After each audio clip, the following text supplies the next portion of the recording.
A truly urgent statement from Washington about the situation in the Middle East. U.S. intelligence agencies have information that China is preparing to transfer parts and components for missiles to Tehran. And even now, China is providing financial assistance to the Ayatollah regime to continue the war. In fact, this means that China is ready to help the regime in its war against the United States. Earlier, there was information that Russia is providing Iran with intelligence that helps the Ayatollah regime attack U.S. positions in the region. U.S. intelligence also confirmed this information, but Donald Trump said that it's all minor details, although he admitted that the Russians really could be helping the Iranians attack Americans. At the same time, the White House simply shocked everyone, stating that they asked the Kremlin not to help the Iranians kill American soldiers and hope that Putin will listen. But meanwhile, China stated that it's time to start negotiations on Iran, otherwise the war could drag on and even more parties could get involved. But here I suggest we analyze a very important point, because right now China can strongly manipulate the very possibility of financial and military aid to Iran. And Beijing isn't doing this for no reason, because in April, Donald Trump is flying to Beijing to meet with Xi Jinping. My name is Alexei Pechi. Let's discuss this topic together. But before we start this episode, I ask you to subscribe to the channel, leave a like, write any comment, and be sure to subscribe to my Telegram channel, Pechi News. The link to it is in the description of this video, where we publish breaking news as it comes in.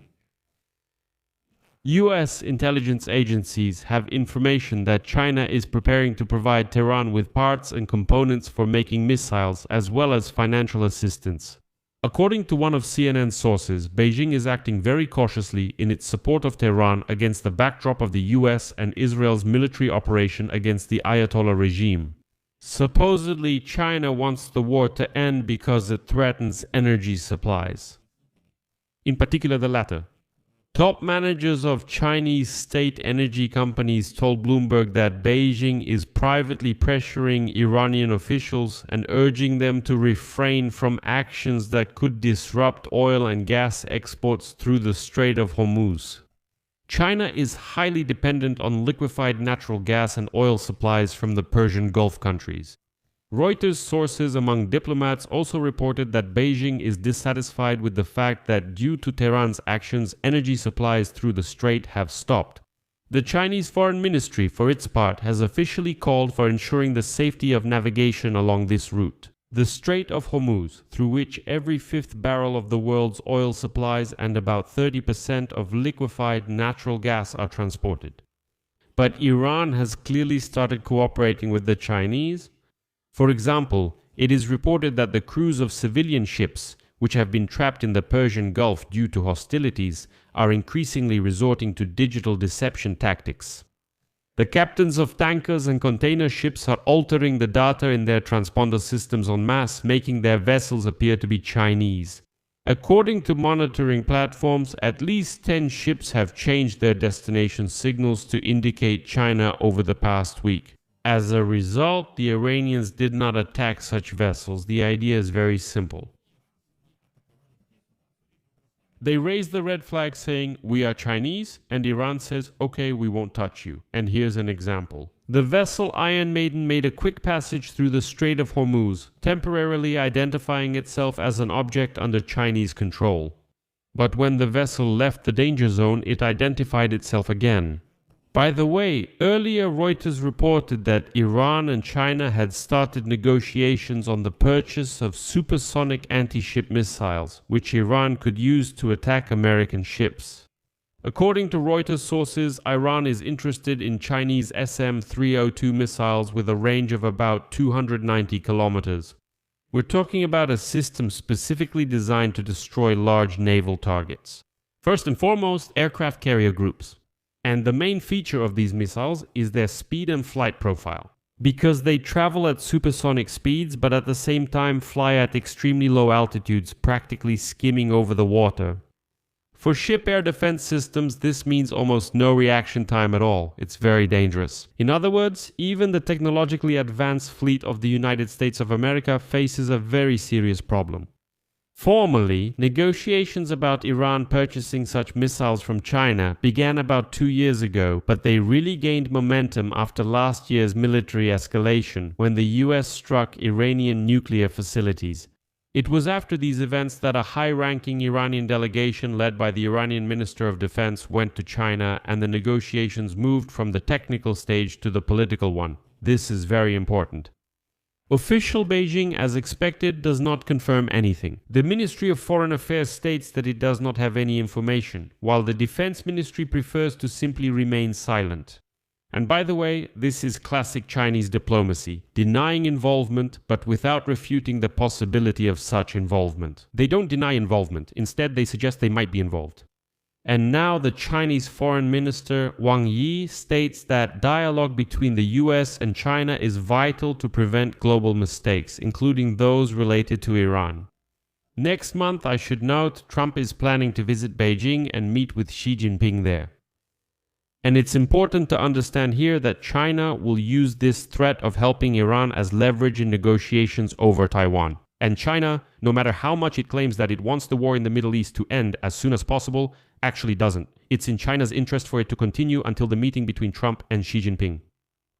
Reminder, Xi Jinping has already conducted major military exercises around Taiwan and escalated a diplomatic dispute with Japan over remarks by Prime Minister Sanai Takaichi that a Chinese attack on the democratically governed island of Taiwan could provoke a military response from Tokyo. And Xi Jinping has repeatedly confronted Philippine ships in disputed areas of the South China Sea. All of the entities mentioned are partners or allies of the United States of America. And at the same time, Beijing is kind of saying that if the US, if they leave us our zone of responsibility, our region, and ease their pressure in the Indo-Pacific region, then we won't help Iran and won't get involved in your war. But Beijing also makes it clear that it still might do it. Like, if you don't ease the pressure in our backyard, then we might help Iran with missiles. And here I'll remind you that the Washington Post, citing 3 US officials, wrote that Russia is already providing Iran with intelligence data to guide strikes against American troops in the Middle East. Since the start of the war on February 28th, Moscow began sharing information with Tehran about the locations of US military facilities, including ships and aircraft. And today, because of this, Donald Trump made a really strange statement. Journalists asked President Trump if he was aware that Moscow was somehow supporting Iran. In this war, Trump replied that he had no reason to think so. He added that even if Russia is passing any information to Iran, they are not doing a very good job, since Iran is not doing very well. However, Trump confidently noted that Russia can provide Iran with any information it wants. But he emphasized that those who receive it are overwhelmed, so they supposedly can't make use of this information. According to Trump, this reduces the effectiveness of Russian support. So, on the one hand, Trump says that there is supposedly no such support. Then he says that even if it does exist, and it most likely does, the Iranians receive it but can't make use of it. And right after Donald Trump, the US President's special envoy, Stephen Witkoff, still addressed Russia with an urgent request not to transfer intelligence data to Iran that could be used. And I said this firmly, emphasized Stephen Witkoff, answering the question of whether he told the Russian leadership about the inadmissibility of such assistance.